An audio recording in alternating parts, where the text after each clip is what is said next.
Bonjour à tous et à toutes et bienvenue dans cette nouvelle vidéo. Aujourd'hui, j'aimerais vous présenter les 7 erreurs classiques en emailing qui diminuent vos ventes. Mais avant d'entrer dans le vif du sujet, j'aimerais me présenter pour ceux qui ne me connaissent pas encore. Moi, c'est Nicolas, je suis le cofondateur de la Daily Agency. Alors concrètement, qu'est-ce qu'on fait à la Daily Agency?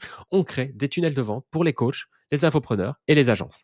Les résultats que vous voyez à l'écran, ce sont tout simplement les résultats de nos clients. Donc, si vous avez envie justement d'avoir des résultats similaires, n'hésitez pas à prendre rendez-vous avec le lien qui se trouve dans la description. À savoir que durant cet appel, ce n'est pas réellement un appel de vente, c'est un appel de consulting durant 30 minutes. Et durant ces 30 minutes, qu'est-ce que je vais faire? C'est simple, vous allez me poser toutes les questions que vous voulez.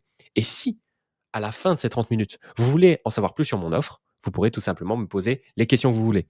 Bon alors concrètement, on retourne à notre sujet du jour, les 7 erreurs classiques en emailing qui diminuent vos ventes. L'erreur numéro 1, c'est tout simplement d'en faire trop. Combien de fois vous avez vu des mails avec le terme révolutionnaire, offre incroyable, à des prix cassés, des trucs comme ça, c'est tout simplement le meilleur moyen pour se faire passer pour un vendeur de tapis. Aujourd'hui, les personnes, ils veulent de l'humain, ils veulent de l'authentique, ils veulent un langage simple et authentique. C'est vraiment le meilleur moyen pour réussir à vendre. Plus vous en faites, et justement, plus vous vous faites passer pour un vendeur de tapis. Alors oui, il faut des offres sexy pour, réussir à vendre, on est bien d'accord, mais vous ne devez pas le crier sur tous les toits et dire à chaque fois que vous faites une, nouvelle promotion que c'est l'offre de l'année. Ça n'a pas de sens et surtout quand vous êtes dans un secteur qui est justement qui n'est pas le make money, plus vous allez faire du marketing agressif, plus justement vous allez avoir moins de ventes parce qu'au fur et à mesure, vous allez vraiment vous faire passer pour un vendeur de tapis et votre réputation va en pâtir. L'erreur numéro 2, c'est tout simplement d'utiliser des termes pardon, trop compliqués et de faire des phrases à rallonge.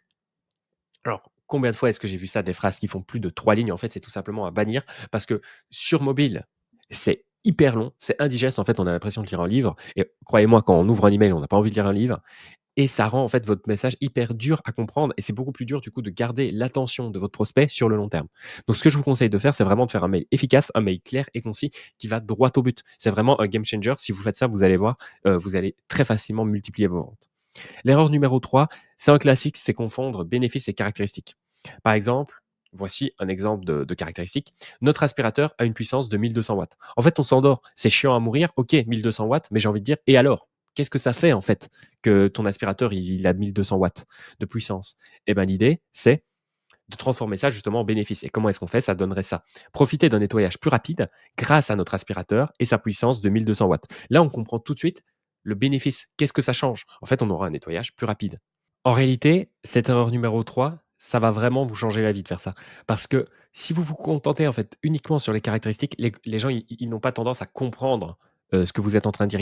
Ils ne comprennent pas en fait le, justement le bénéfice qu'il y a derrière. Ils vont juste se dire ah oui, ok, c'est bien, mais comme je l'ai dit tout à l'heure, et alors? C'est pour ça qu'il faut aller plus loin et vraiment insister sur le bénéfice. Et d'ailleurs, c'est hyper important de toujours commencer votre phrase par le bénéfice et terminer par la caractéristique, exactement comme là je l'ai fait avec l'aspirateur, parce que c'est quand même intéressant de dire que l'aspirateur, il a 1200 watts pour les personnes qui s'y connaissent. Mais c'est plus important de se concentrer d'abord sur le bénéfice. C'est une erreur d'ailleurs que je vois très fréquemment dans les emails, c'est de faire des bullet points et d'avoir toujours d'abord la caractéristique, puis le bénéfice. Mais ça devrait être l'inverse. Le bénéfice, puis la caractéristique. Toujours le plus important en premier, car c'est ce qui est lu en premier.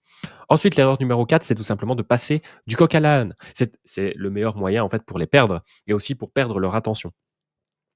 Si vous avez une phrase 1 qui dit A et la phrase 2 qui dit Z, en fait, il faut réussir à mettre toutes les étapes avant d'enchaîner la phrase Z, justement. Il y a un copywriter très connu qui dit que vos phrases doivent ressembler à un toboggan glissant. Ce que ça sous-entend, c'est que vos phrases, elles doivent s'enchaîner, mais d'une manière tellement fluide. C'est pour ça que souvent les phrases de copywriter sont très courtes, avec souvent des phrases avec des points d'interrogation ou des 3 petits points. C'est pour vraiment qu'on ait cet aspect toboggan. Donc chaque phrase doit vraiment avoir une transition claire et lisse. Alors le meilleur moyen pour y arriver et arrêter de faire ces erreurs-là, c'est tout simplement de lire votre texte à haute voix. Vous allez tout de suite voir en fait que les problèmes de transition. Dès que vous allez bugger sur une phrase et cetera, c'est soit qu'elle est trop compliquée, soit que vous passez du coq à l'âne. Donc ça vous permet d'éliminer directement 2 erreurs. Donc je vous en supplie, avant d'envoyer un mail, vous relisez votre texte à haute voix et vous allez voir, ça fait une différence de dingue. Ensuite, l'erreur numéro 5, c'est avoir plusieurs CTA dans son email. Plus vous avez de CTA, plus vous dissipez le jus. Moi, ce que je vous conseille, c'est seulement un seul CTA pour avoir au final plus d'actions accomplies à la fin du mail. Alors, ce que je sous-entends par plusieurs CTA, vous pouvez avoir plusieurs CTA, mais vous pouvez avoir plusieurs CTA qui redirigent uniquement vers un seul lien. Vous ne pouvez pas avoir un CTA qui parle de votre groupe Facebook, puis un autre CTA qui, renvoie vers votre page de vente et finalement un CTA pour parler d'un produit gratuit que vous offrez. Ça n'a pas de sens. Vous devez toujours avoir un seul objectif, un seul lien vraiment pertinent et vous allez voir, c'est un game changer. L'erreur numéro 6, c'est de dire bonjour au début du mail. Alors ça, c'est quelque chose qui est assez controversé. Il y a énormément de personnes qui disent encore bonjour au début du mail et je le comprends. Mais si vous voulez absolument dire bonjour, c'est quelque chose de faisable, mais ça doit absolument être brandé.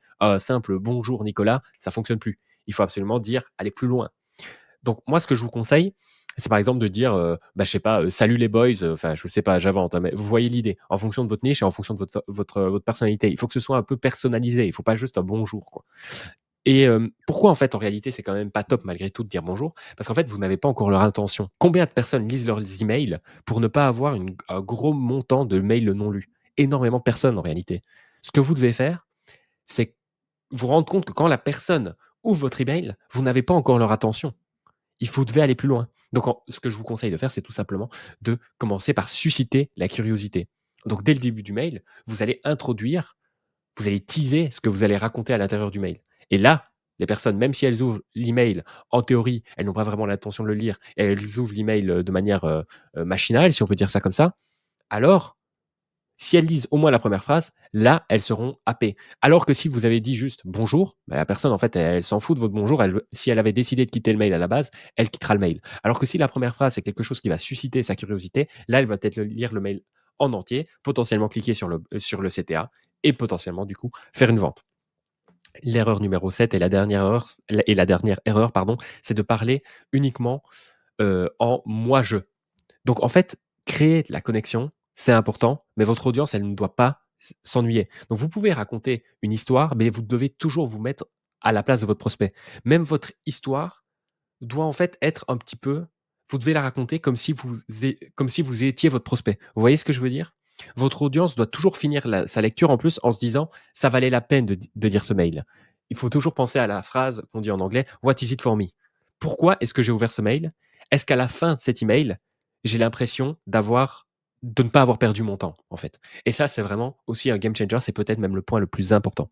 Donc voilà, vous avez maintenant les 7 erreurs classiques qui, diminuent vos ventes en email marketing. J'espère que vous ne ferez plus ces erreurs.